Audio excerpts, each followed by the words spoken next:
12월 20일 금요일입니다. 시편 109편 1절에서 15절까지 말씀 읽겠습니다. 내가 찬양하는 하나님이여 잠잠하지 마옵소서. 그들이 악한 입과 거짓된 입을 열어 나를 치며 속이는 혀로 내게 말하며 또 미워하는 말로 나를 두르고 까닭없이 나를 공격하였음이니이다. 나는 사랑하나 그들은 도리어 나를 대적하니 나는 기도할 뿐이라. 그들이 악으로 나의 선을 갚으며 미워함으로 나의 사랑을 갚아싸우니 악인이 그를 다스리게 하시며 사탄이 그의 오른쪽에 서게 하소서.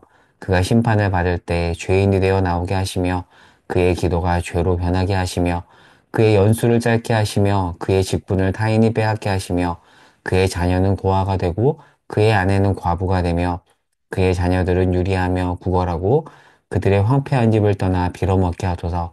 고리대금하는 자가 그의 소유를 다 빼앗게 하시며 그가 수고한 것을 낯선 사람이 탈취하게 하시며 그에게 인애를 베풀 자가 없게 하시며 그의 고아에게 은혜를 베풀 자도 없게 하시며 그의 자손이 끊어지게 하시며 후대에 그들의 이름이 지워지게 하소서. 여호와는 그의 조상들의 죄악을 기억하시며 그의 어머니의 죄를 지워버리지 마시고 그 죄악을 항상 여호와 앞에 있게 하사 그들의 기억을 땅에서 끊으소서. 아멘. 자, 오늘 본문은 시편 109편인데요. 오늘 큐티 본문이 109편 1절에서 15절까지이고요. 내일은 토요일이어서 아침 묵상 설교가 없잖아요. 내일 큐티 본문이 나머지 109편 16절에서 31절까지입니다. 오늘은 109편을 이렇게 통으로 살펴보고자 합니다.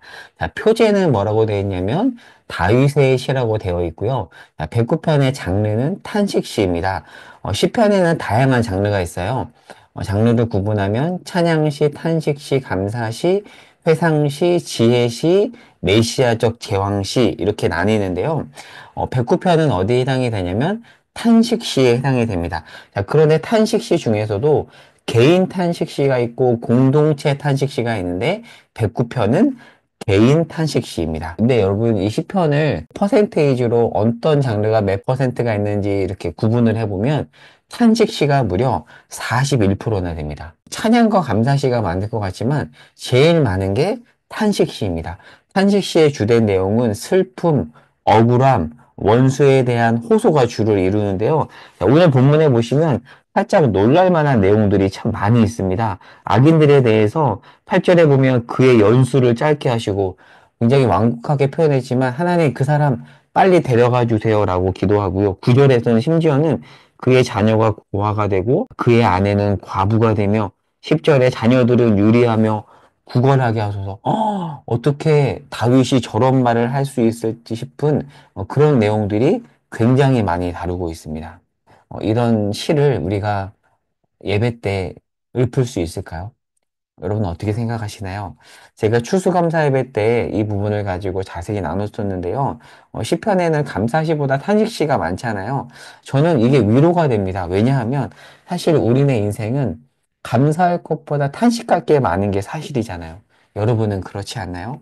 그래서 다윗의 인생에 탄식이 많았다라는 게 참으로 위로가 됩니다. 자, 그러면 탄식 시의 특징을 통해서 조금 더 살펴보도록 할게요. 자, 시인은 먼저 솔직하게 감정을 아랩니다. 그러니까 솔직하게. 이 솔직이라는 단어가 굉장히 중요한데요. 그런데 거기서 끝나지 않고 마지막은 어떻게 끝나냐면 마지막 부분 30절에서 31절을 보십시오.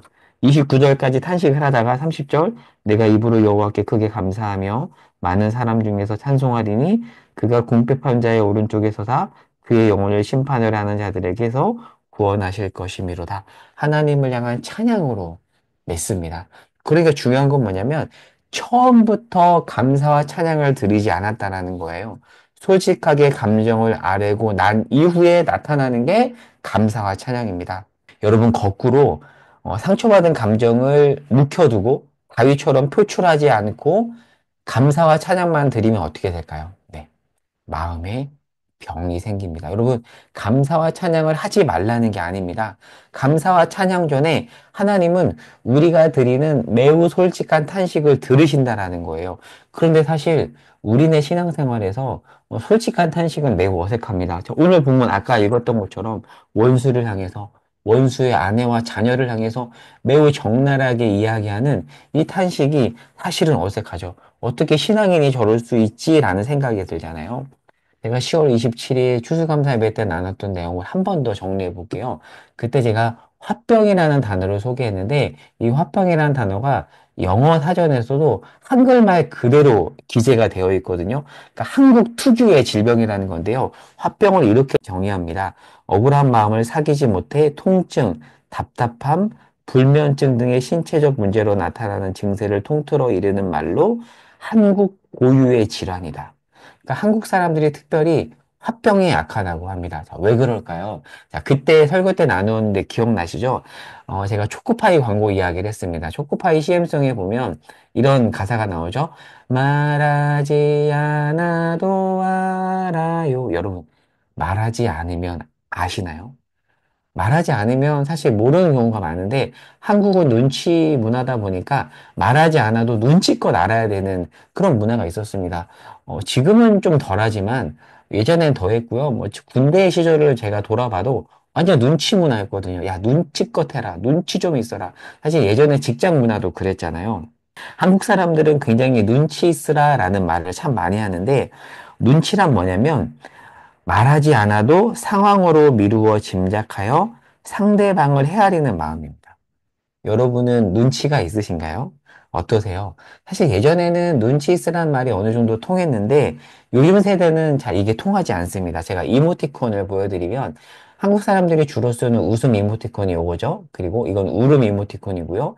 이것도 웃음 이모티콘인데요. 여러분은 어떤 이모티콘이 더 익숙하신가요? 자, 이 이모티콘을 보면 감정이 어디로 표출이 되죠? 눈으로 표출이 됩니다. 자, 그런데 이 웃음 이모티콘을 보면 감정이 어디로 표출되죠? 눈은 굉장히 작고요. 입에 굉장히 큰 강조점이 있습니다.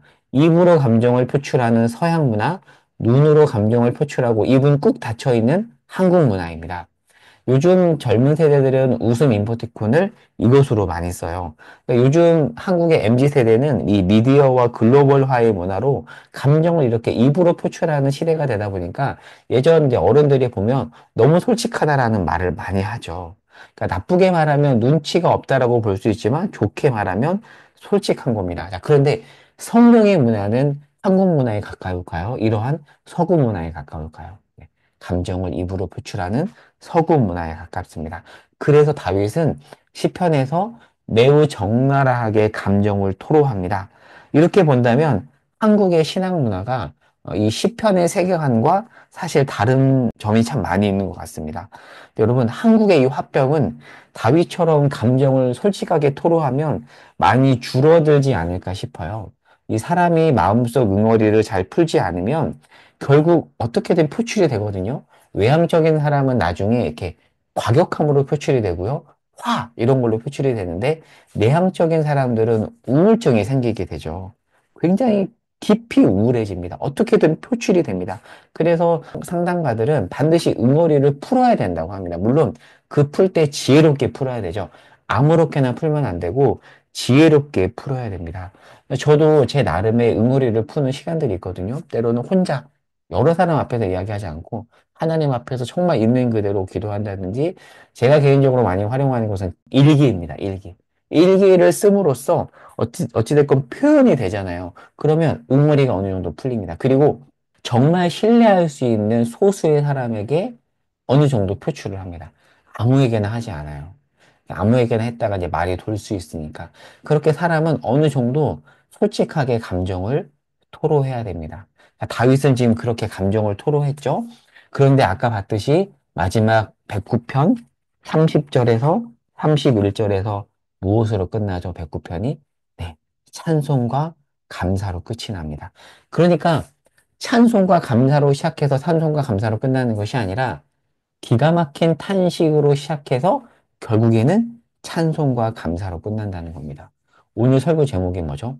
애도 없는 찬송은 없다입니다. 여러분, 애도 과정 없는 찬송은 없습니다. 백구편을 지은 다윗은 미칠 일이 정말 많았어요. 사울이 시기 때문에 다윗을 죽이려고 하죠. 창을 던지고요. 말년에는 아들 압살롬이 반역을 합니다. 미칠 일이 너무나도 많았었어요. 그런데 그가 미치지 않았던 것은 이렇게 하나님 앞에 탄식했기 때문이라고 생각합니다.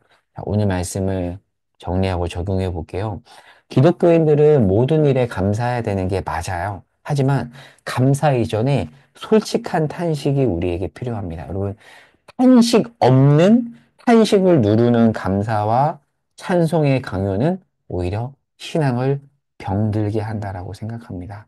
그래서 이 아침에 시편으로 거룩하게 하나님 앞에 탄식하시기 바랍니다. 여러분, 109편은 공적 탄식시가 아니고요.